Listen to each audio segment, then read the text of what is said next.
Estamos con Hugo Díaz y le damos de inmediato la bienvenida. Gracias por este enlace. Buenos días. Muchas gracias. Buenos días. A sus órdenes para cualquier pregunta. Gracias. Bueno, hacía referencia yo a este estudio que ha dado a conocer que un 15% de estudiantes universitarios han tenido que abandonar su carrera. Esta crisis sin duda va a golpear también a las entidades de educación superior. Claro que sí. No solamente es el abandono de estudios de parte de este 15% de estudiantes, sino que también la morosidad en el pago de pensiones de enseñanza ha aumentado considerablemente. En el caso de colegios privados, por ejemplo, del Consorcio de Colegios Católicos, la morosidad está en el 70%. Eso implica, tanto para instituciones de educación básica como de educación universitaria, pues hacer muchos ajustes de gasto, ¿no? Sobre todo esos gastos que podrían ser prescindibles, pero también ajustes de gastos en términos de personal, todo aquello que no sea personal docente exclusivamente indispensable, pues se está sacrificando, con lo cual la magnitud del desempleo en el caso del sector educación, sobre todo para las instituciones privadas, porque las públicas siguen, digamos, normalmente, pero en el caso de las privadas la afectación es bastante grande, ¿no?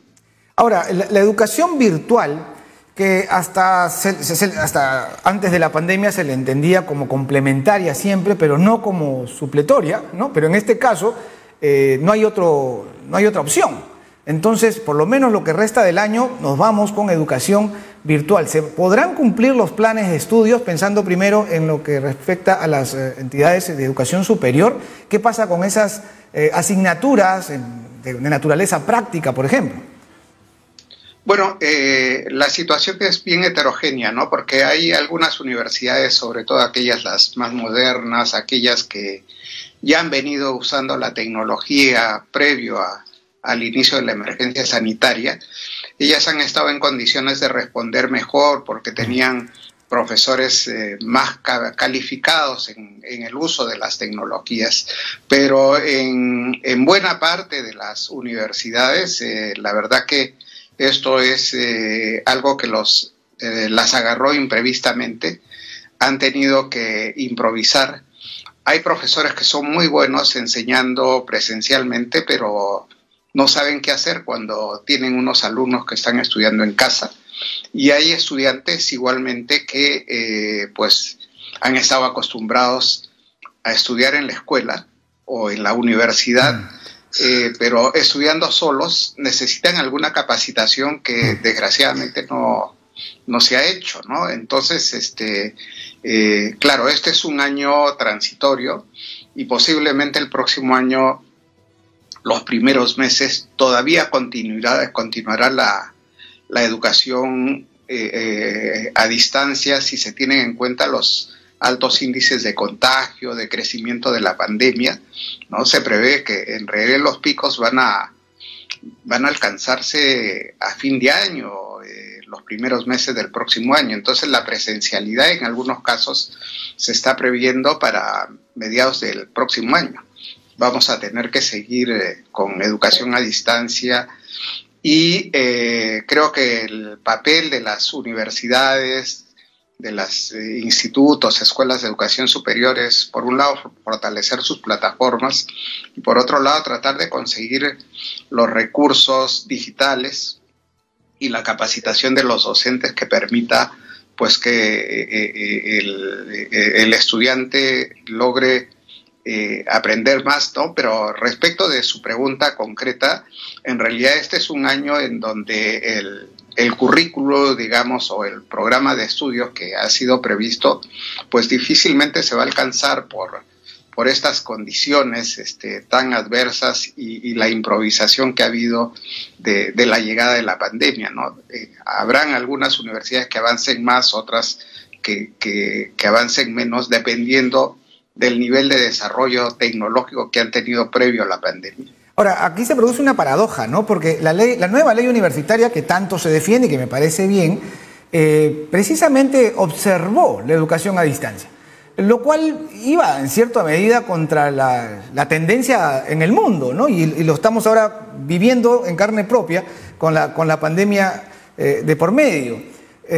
¿No cree usted que hay aspectos que siempre son necesarios revisar cuando se legisla, claro, y cuando se sacraliza una ley como, claro, como ha pasado con la ley universitaria?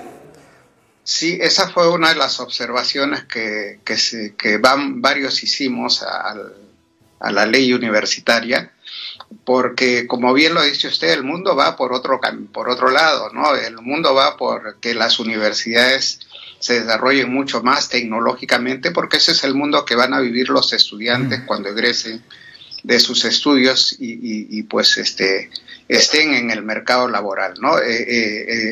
Afortunadamente el Ministerio con la SUNEDU han venido coordinando la modificación de estos alcances de la ley universitaria, pues porque este año es indispensable que la educación a distancia se reconozca. Todo el estudio que están haciendo los estudiantes de educación superior y de la básica es sobre la base de estudios a distancia. Y si la ley no reconoce los estudios a distancia, pues los estudios de este año no se reconocerían. Entonces lo que se está haciendo es modificar la ley universitaria para reconocer este tipo de alcances. Ya hay normas que se han dado recientemente que van por ese camino. Ahora, SUNEDU también ha estado en medio del ojo de la tormenta, ¿no? Definitivamente era necesario poner estándares mínimos de calidad. Pero no sé si en otras partes del mundo se cierran universidades. Teniendo en cuenta, por ejemplo, estos datos estadísticos de que el 15% de estudiantes están abandonando las carreras, ¿era lo mejor cerrar universidades?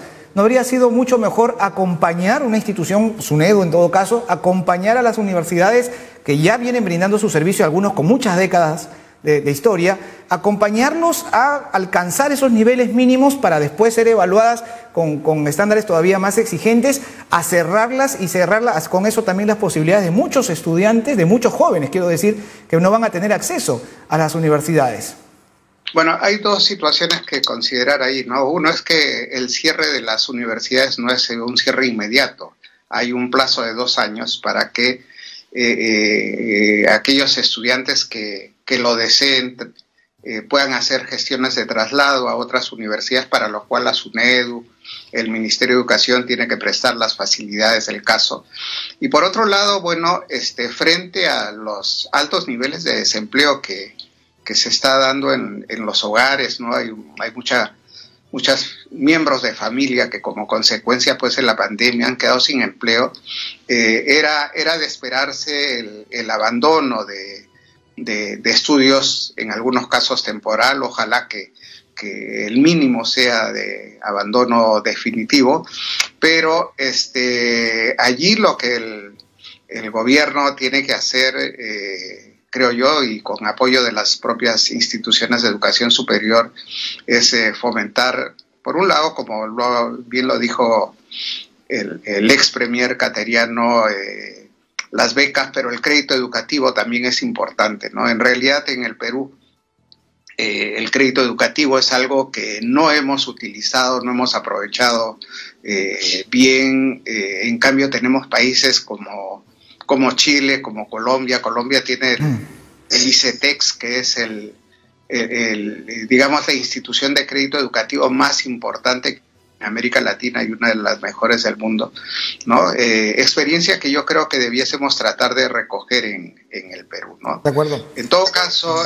el tema del cierre de las universidades, pues, entra en un conflicto. Ya se ha dado, por ejemplo, Chile cerró universidades, Ecuador también ha cerrado universidades previo a la experiencia peruana, ¿no? Está el derecho de una educación de calidad para los estudiantes y que no sean estafados, ¿no? Ese es el problema.